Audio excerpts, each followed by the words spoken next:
Back in the 1950s, politics was a world dominated by men.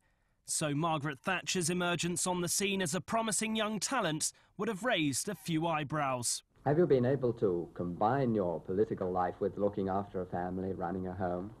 Well, I mainly do the catering here. I like cooking and I do the shopping and always a big batch of cooking at the weekend. And of course there are the parliamentary recesses which coincide with the school holidays, so I can see quite a good bit of the children and take them out, and at half-term they come up to the House of Commons and have lunch with me. A far cry from the Iron Lady, you might think, but by 1966 Mrs Thatcher was a junior minister and still climbing the career ladder quickly. This chap Callaghan must go. She had a rough ride in the early 70s, though, when she was Education Secretary. Mrs Thatcher had a fairly difficult time of it from two dissident groups within the National Union of Teachers. But the experience made her stronger. In 1975, she became Tory leader. She was the first woman to lead a political party in the whole of the Western world.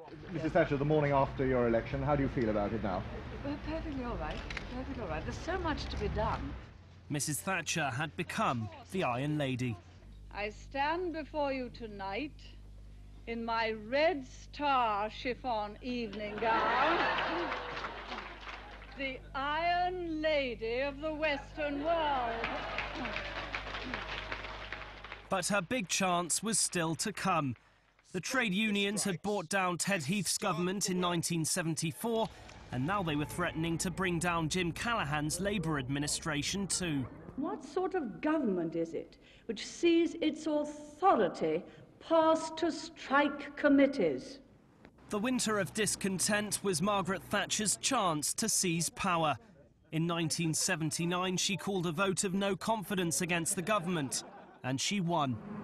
By the Queen, a proclamation to dissolving the present Parliament and declaring the calling of another.